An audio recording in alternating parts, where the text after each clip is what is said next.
हजुर यो 10,000 चाहिँ अब सृजना तामी बहिनीलाई सानो सहयोग है। यो चाहिँ अब हाम्रो ओङसु शेर्पा ट्रस्टको हाम्रो पसी शेर्पा अनुप राई उहाँहरू मार्फत चाहिँ यहाँ बारिदिनु जेन्जीमा घाइते भएकोहरूलाई भनेर पठाएको है। हुन्छ यो एउटा सानो सहयोग है। तपाईँ आखिर घाइते हुनुभयो, हातमा गोली लाग्यो, त्यसपछि हात खुट्टा अनि ढाडमा चाहिँ छुएर गएको। ढाडमा चाहिँ छुएर गयो, हातमा गोली लाग्यो, खुट्टा पनि गोली लाग्यो। हजुर यो चाहिँ रु 10,000 छन् है। अब म भाइसम्म चाहिँ कसरी आइपुग्यो भने चाहिँ अब हाम्रै जेनजीको युवा भाइ हुनुहुन्छ एउटा बब्लु, अहिले हाम्रो बब्लु गुप्ताजी, उहाँले चाहिँ हामीलाई गाइडिङ गरेर हाम्रो मिडिया 1-2 जना साथीभाइहरू लिएर यहाँ आएको छु है भाइ। दुःख नमान्नु, फेरि आउँछु हामी है। गाउँपट्टिको लागि यो दिनुहोस् है, यो हाम्रो सानो सहयोग। फेरि आउँछु। धन्यवाद तपाईँले पनि खोज्दै भएन आइदिनु भयो होइन। हजुर अब यो सानो यसलाई एउटा सानो औषधिको हिसाबमा। नमस्कार दर्शकबिन, आज हामी दोस्रो पार्टमा हामी महाङ्काल बौद्धमा आइपुगेछौँ। बौद्ध महाङ्कालमा आइपुगेछौँ सृजना थामीको कोठामा, र साथमा हाम्रो सनम शेर्पाजी हुनुहुन्छ। सनम शेर्पाजीले चाहिँ केही रकमहरू उहाँ घाइते पीडितलाई केही दिलाउन खोजिराख्नु भएको छ। यहाँ हेर्नुहोला, भिडियो अन्त्यसम्म हेर्नुहोला। सृजनाजी नमस्कार। हजुर यो एकचोटि देखाउनुहोस् न, यो हात पट्टी बाँध्नु भएको छ अनि खुट्टामा पट्टी बाँध्नु भएको छ, हात देखाउनुहोस् त। यो के भएको यो हजुर खास ठ्याक्क भन्नुहोस् त। गोली लागेको कहिलेको 23 गते 24 गते कुन ठाउँमा? बौद्धमा अलिकति जेन्जीहरूको आन्दोलनमा तपाईँ समावेश हुनुभयो। अनि तपाईँको उपचार कहाँ भएको? बिरसपुर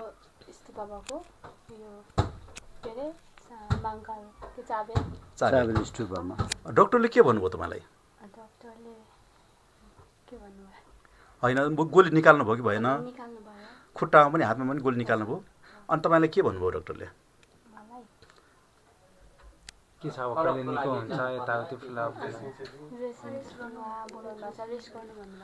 कतिवटा गोली लाग्यो तपाईँलाई? दुईटा खुट्टा र मेन गोली दुईटा अनि ढाडमा चाहिँ छुएर गएको। तपाईँ बेहोस हुनुभयो? बेहोस हुनु भएन, लड्नुभयो? लडेको लड्दाखेरि लागेको। अनि गोली लाग्ने बित्तिकै लड्नु भएन? लडेन, अलिक गतिलो रहेछ। अनि उपचार हुनुभयो। सनमजी भन्नुहोस् न, तपाईँ आज हाम्रो सृजना थामीजीको कोठामा आउनु भएको छ। हजुर केही राहतको लागि यहाँसम्म आएको छु। हजुर यो राहत कहाँबाट उपलब्ध? यो राहत चाहिँ अब हाम्रो एउटा ओङसु शेर्पा ट्रस्ट भन्ने छ। हजुर। अनि यो ओङसु शेर्पा ट्रस्ट भन्ने चाहिँ अब यहाँ चाहिँ अब अहिले मैले हेर्छु। हजुर। र यसको सहयोग चाहिँ हाम्रो विदेश युएसबाट आउँछन्। हजुर। र हाम्रो ओङसु शेर्पा ट्रस्ट एउटा फ्यामिली मेम्बर छन्। हजुर। अब त्यसै गरी यो चाहिँ मेरो ससुराको ट्रस्ट हो र उहाँको छोरीहरूदेखि लिएर सबै मिलेर एउटा सहयोग गर्ने भन्ने एउटा हाम्रो भावना। कति पैसा बुझाउनुहुन्छ? बुझाउनुहोस् न त ल हेरौँ। अब अहिले चाहिँ अब घाइते जुन जेन्जी आन्दोलन भएको घाइतेहरू त धेरै छन्। हजुर। अब यो दसैँ खर्च जस्तै एउटा घाइतेको लागि सानो सहयोग हजुर रु 10,000 चाहिँ हामी दिने भनेर चाहिँ हामीले यसरी बाँडिएर हिँडेका छौँ। हजुर। कतिजनालाई बाँड्ने लक्ष्य राख्नु भएको छ? अब यो चाहिँ अब हेर्दै जाउँ। अब हामीले यो बाँडिसकेपछि फेरि हामीले कुरा राख्नुपर्ने हुन्छ, बाहिर सल्लाह गर्नुपर्ने हुन्छ फ्यामिली। त्यसपछि फेरि होइन अझै पनि बाँडौँ भने फेरि हामी कन्टिन्यू जान्छौँ। हजुर। अहिले चाहिँ 10,000 दिन। नमस्कार, यतिखेर हामी कपन 12मा आएका छौँ। जेन्जी आन्दोलनमा खुट्टामा गोली खाएका दीपक नेपालीलाई भेट्न आउनुभएको छ हाम्रो सनम ज्यू, र उहाँले केही सहयोग लिएर पनि आउनुभएको छ। सर्वप्रथम हामी पीडितबाटै जाउँ।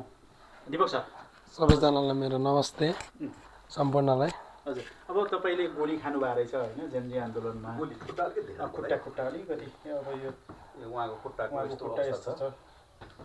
खुट्टामा कतिवटा गोली छ? यो एउटा गोली लाग्यो, तर सबै नसाहरू सब छिनेको छ। लाग्छ होला र अम्लाहरू चल्दैन।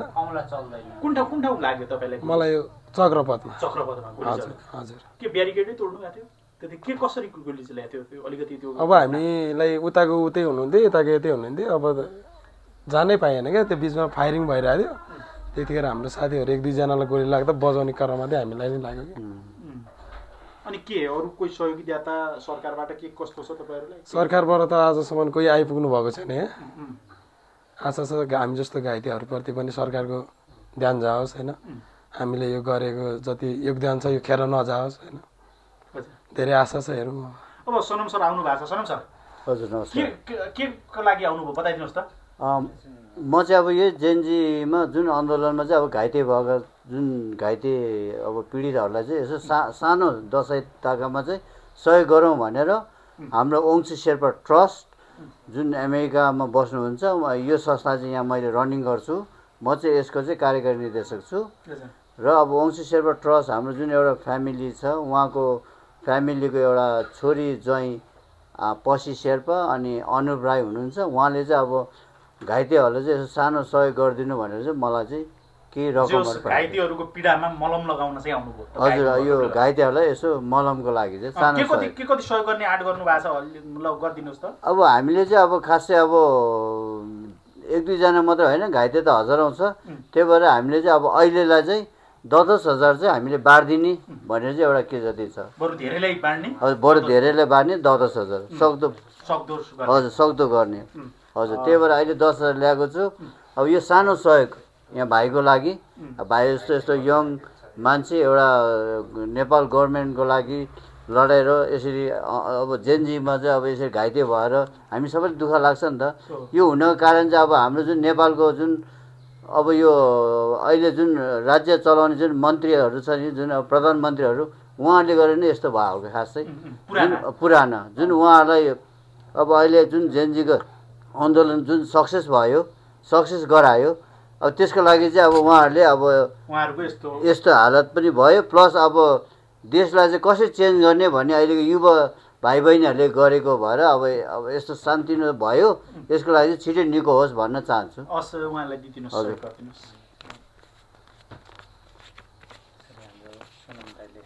हजुर यो चाहिँ 10,000 छन्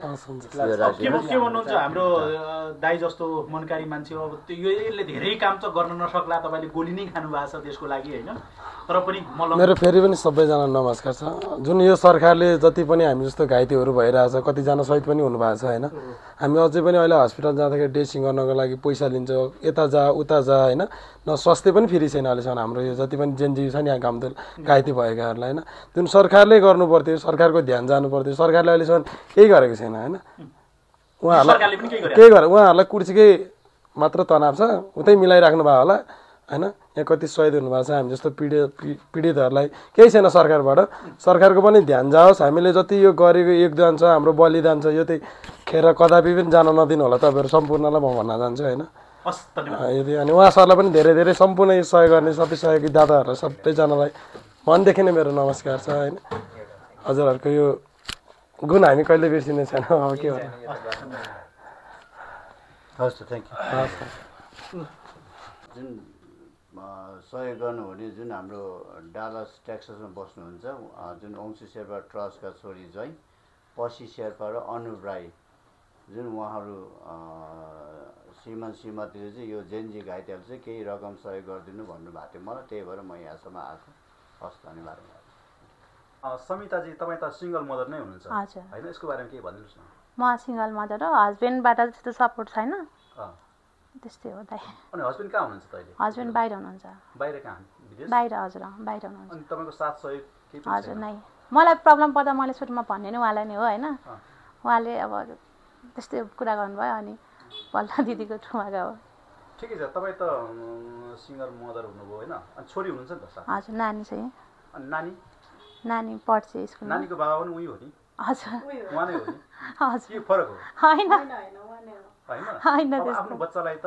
उहाँले त हेर्नु पर्यो नि पढाइ लेखाइ गराउनु होइन हेर्नुहुन्छ होला अब खै अहिलेसम्म त भएन होइन अहिलेसम्म भएन बच्चा कति वर्ष हुनुभयो 8 वर्ष भाइ अहिलेसम्म नि हेर्नु भएन भन्न मिल्दैन है अहिलेसम्म नि हेर्नु भएन भन्न मिल्दैन गर्नु भएको छ तर अहिले मलाई गाह्रो परेको बेलामा हुनु हुँदैन भन्ने कुरा हो कि होइन विदेशमा बस्ने मान्छे त अब तपाईँ के अब घाउ चोट लाग्यो कहाँ थाहा पाउनुहुन्छ होला है मैले भनेपछि त थाहा हुन्छ नि त अनि ठिकै छ अब उसले गर्दैन भन्ने त्यो कुरा त होइन।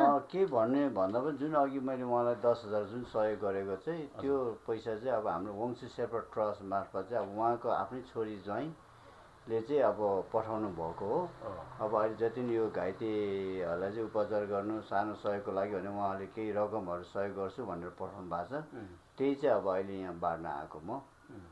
हजुर बाँड्नुभयो सकिहाल्यो। हजुर हजुर हस् धन्यवाद। हजुरलाई पनि धेरै धेरै राम्रो मनकारी होइन यस्तै यस्तै घाइतेहरूलाई तपाईँ सहयोग गर्नुभयो यसको लागि धेरै धेरै धन्यवाद। हस् हुन्छ हस् तपाईँलाई दर्शकबिन नमस्कार। अहिले हामी चाहिँ जम्मूराडा स्थित समिता कार्कीको घरमा आइपुगेका छौँ। यहाँ चाहिँ अब जेएनजी आन्दोलनमा घाइते हुनुभएका समिता कार्कीज्यू उहाँलाई चाहिँ अलिकति राहत उपलब्ध गराउनको लागि चाहिँ हाम्रो सनम शेर्पा आउनुभएको छ। यहाँ सनम शेर्पा र हाम्रो समिता कार्कीजी अगाडि देखिरहेछ। समिताजी नमस्कार है। नमस्ते। हजुर कसरी यो घाइते हुनुभयो तपाईँ? यो त्यो 23 गते पनि आन्दोलनमा गएको हामी होइन जेएनजीको आन्दोलनमा। 23 गते त भाइहरू केही देखेर सेकेन्ड दिन पनि जे होला भनेर गएको। सेकेन्ड दिन चाहिँ आफूलाई पनि चोट लाग्यो क्या। 23 गते जानुभयो पहिला? हजुर होइन हजुर। त्यसपछि 24 गते फेरि जानुभयो? हजुर। आन्दोलन तोकेर जानुभयो तपाईँ? हजुर आन्दोलनमै गएको दाइ। आन्दोलनमै गएको? कसैले बोलाएको कि आफै? नै कसैले त्यस्तो कसैको इन्भिटेसनमा गएको होइन। यतिकै गएको थियौँ। सुरुको दिन धेरै मरेको देखेको थिएँ, आँखै अगाडि ढलेको देखेको कि। अनि सेकेन्ड दिन अब तिनीहरू त मऱ्यो, अब हामी बाँचेर हामी मरेर नि के हुन्छ भने गरम हुँदैन भनेर गएको। त्यस्तो भन्नुभयो। साथमा तपाईँ छोरी हुनुहुन्छ नि? हजुर सानो छोरी हो दाइ। त्यो कुरा भन्दाखेरि चाहिँ होइन सुरुमा जे होला मऱ्यो नि मऱ्यो भनेर गएँ होइन। चोट लागेपछि सबभन्दा पहिला याद आउने नि यसको रहेछ क्या। हजुर त्यस्तो लाग्दो रहेछ। छोरीको म मरेको भए नानी बाँच्नुभयो होइन, भगवान्ले साथ दियो। अनि सनमजी उहाँलाई राहत दिन आउनुभयो तपाईँले। हजुर कसरी यो जुट्यो राहत चाहिँ त्यो? अब यो जुट्यो भन्नाले नि अब मैले चाहिँ उहाँलाई चाहिँ उहाँको जुन यो एक्सिडेन्ट केस चाहिँ अब न्युजहरूमा अब फेसबुकमा हरेक कुरामा देखिरहेको थिएँ कि। हजुर। र अब यस्तो त थुप्रो छ जुन जेएनजीको आन्दोलनमा परेका घाइतेहरू त। बस अनि अब हाम्रो एउटा जुन यो वंशी शेर्पा ट्रस्ट जुन हाम्रो यो संस्थाको नाम बस अनि उहाँ चाहिँ मेरो ससुरा हुनुहुन्छ, उहाँको नामबाट चाहिँ यो ट्रस्ट खोलेको हो। बाहिर विदेशमा? हजुर विदेशमा। अनि यहाँ चाहिँ मैले हेर्छु यो ट्रस्ट चाहिँ कार्यकारी निर्देशक म हुँ। बस बस। अनि अब यस्तो त हामीले धेरै ठाउँमा गरेको छु सहयोगहरू चाहिँ। अनि उहाँलाई पनि अलिकति गरौँ न भनेर हामी यहाँ खोज्दै हाम्रो यहाँ बब्लुजी मार्फत चाहिँ हामी यहाँसम्म आइपुग्यौँ। ठिक छ। के उहाँलाई राहत दिनुपर्ने यसो दिनुहोस् न। हुन्छ। अब हामीले चाहिँ अब उहाँलाई चाहिँ अब 10,000 चाहिँ सहयोग गर्छु भनेर आएको छु। हजुर 10,000 धेरै ठाउँमा दिनुपर्ने होला तपाईँको पनि? हजुर खास त अब 15-20 हजार दिने भन्ने कुरा, तर धेरै रहेछ यस्तो घाइतेहरू। हजुर। अब यो एउटा मलम यस्तो अब औषधि सानो गाउँपट्टि होइन। अब धेरै गर्नुपर्छ, धेरैजना छन् होइन, मलाई मात्रै गर्नुपर्छ भन्ने छैन, अरू पनि धेरै हुनुहुन्छ क्या जो चाहिँ कन्ट्याक्टमै आउनु भएन क्या। कसै पनि कुनै पनि मिडियाको थ्रु होइन कतैबाट पनि कन्ट्याक्टमा आउनु भएन। त मेरो नम्बरमा दिदी तपाईँसँग नम्बर छ भने मलाई पनि चिन्न। आशा दिदीको नम्बर त मसँग मैले दिएँ दिदीलाई होइन, तर उहाँको नम्बर हतपट्टि उठ्दैन क्या। हुन त ऊ पनि कट्ठामा पुगोस् कट्ठामा गरोस्। तपाईँहरूले खोज्नुभयो भने अरू पनि धेरै भेट्नुहुन्छ क्या जो कन्ट्याक्ट नै नभएको। हजुर हामी लिस्ट बनाएको छु। अब हामी कहाँसम्म ल्याउँछ होइन, अब हाम्रो बजेटले त्यहाँसम्म हामी सक्दो सहयोग गर्छौँ हामी। हस् हुन्छ। हस् धन्यवाद। Thank you. ब्यालेन्स गर्न नसकेर चाहिँ यतापट्टि पनि चोट लागेको छ अनि यहाँ पनि सिसाले काटेको छ। गोलीको छटाहरू चाहिँ कति ठाउँमा लागेको छ? गोलीको छरा त एक ठाउँमा लागेको छ, तर यसले भन्दा तलतिरपट्टि यहाँनिर चोट लागेको सिसाले काटेर झन् तनाव भयो। अनि यहाँनिर यहाँ सन्चो भइसक्यो, घाउ त धेरै सन्चो भइसक्यो भन्ने पर्दाखेरि। तर भित्रको भन्दा पनि यो पछाडिपट्टिको पाटै चल्दैन अरे क्या त मेरो चाहिँ। यो हुन्छ नि। धन्यवाद। हस् थ्याङ्क यू।